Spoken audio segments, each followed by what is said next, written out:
The can in your hand is thinner than a single strand of your hair, yet it cages a pressure that could sting your eye from across a room. Inside that thin metal hides a small trapped storm.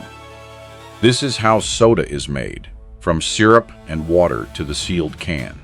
If you love interesting facts, one thing here will haunt you. How does something so fragile hold so much force? Picture a drink that is almost entirely water. Around 9 of every 10 sips is just that, but it never comes straight from a tap. It crawls through sand, carbon, and fine filters first. Every mineral gets stripped away, then added back on purpose. The factory wants the exact same taste in every city on Earth. So the water sealed in the can is often cleaner than your kitchen tap. The flavor you crave is only a tiny guest riding inside it. And that guest is stranger than it looks. The color and sweetness come from a thick, dark syrup. It is so concentrated it would almost hurt to taste alone. A single barrel can flavor a small swimming pool of drink. Workers blend it with the clean water in exact ratios. Miss that ratio by a hair, and the whole batch is dumped. The recipe sits locked away like gold in a vault. But the syrup is not the wildest thing in your can. The loudest part is still coming. Now comes the part you can hear. The fizz is never made inside the can itself. It is gas forced into cold water under heavy pressure. Cold liquid holds gas far better than warm liquid. So the water is chilled close to freezing before the gas just arrives.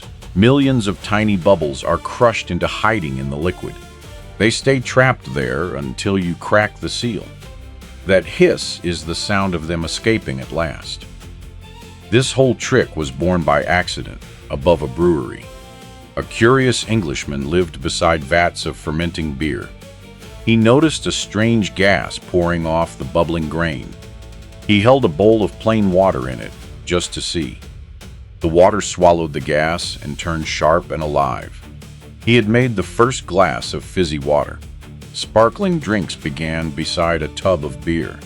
The world just did not know it yet. Something keeps pulling at me while I write this. Right now, this same gas is fizzing somewhere far from you. A vending machine in Tokyo, a stall in a Lagos market, a kitchen high in the Andes. I am quietly curious which country you are sipping from today. The country, not the city. And that gas plays a trick the moment it lands on you. The tingle you feel is not the bubbles popping.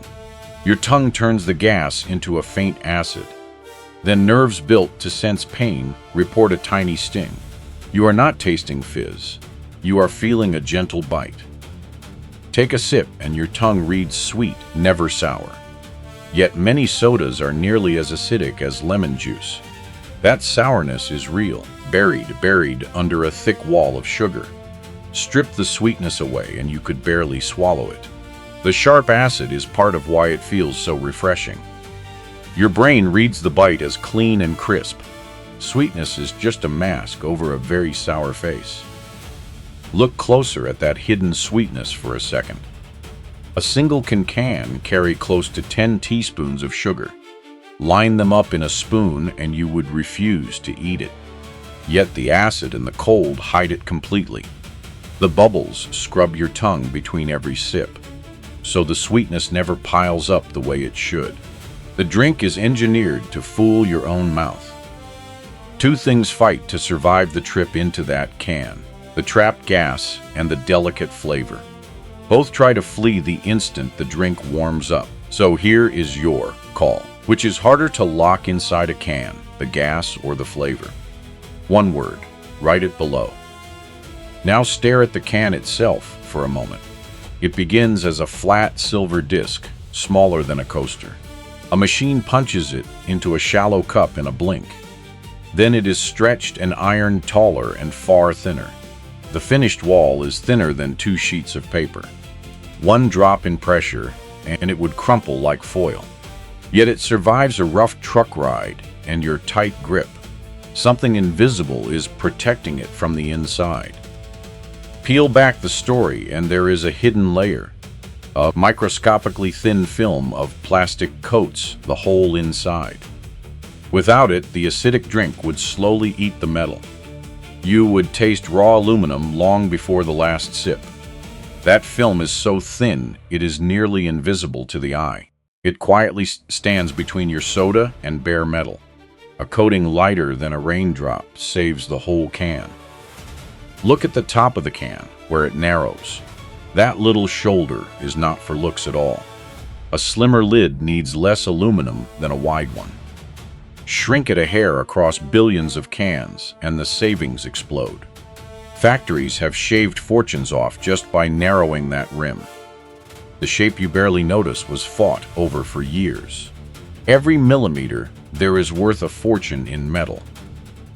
Here is a test you can run at home tonight. Drop a sealed can of regular soda into water.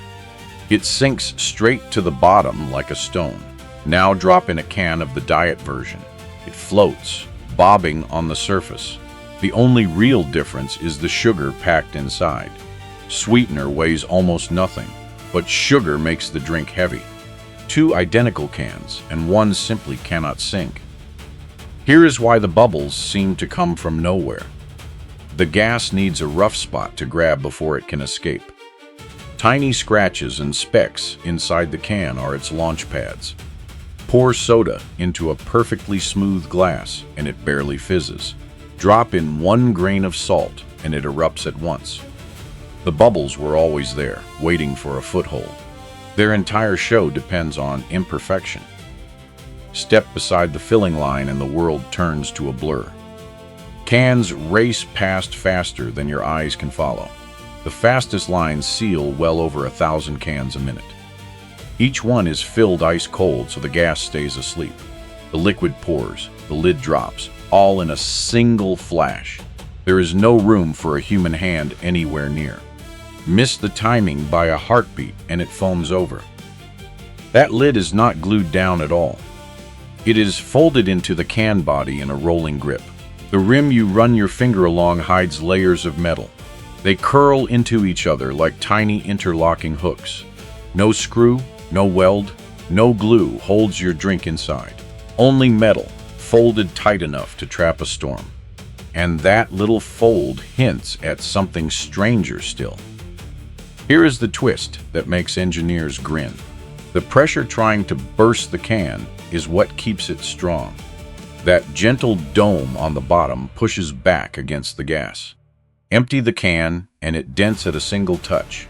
Fill it, seal it, and you can nearly stand on it. The force trying to destroy it is the force holding its shape. The drink is quietly defending its own cage, and its strangest life starts only when it is empty. Drop that empty can in the right bin and watch closely. It is crushed, melted, and reborn without ever wearing out. Aluminum can return to life again and again with no limit. The same metal can reach a shelf full again in about 2 months. The can you hold may have lived many lives already. Its metal could have been a can, a plane, a can once more. Nothing about it ever truly dies. So think about what you are really holding. Water pulled clean through a maze of filters. A guarded syrup measured down to the drop. A storm of gas trapped in near-freezing liquid, all sealed by folded metal thinner than paper, wrapped in a skin that will outlast everyone who drinks it. A simple soda is a quiet feat of engineering. I still cannot get one of these out of my head. That the force trying to burst the can is the very thing keeping it strong. Which fact surprised you the most?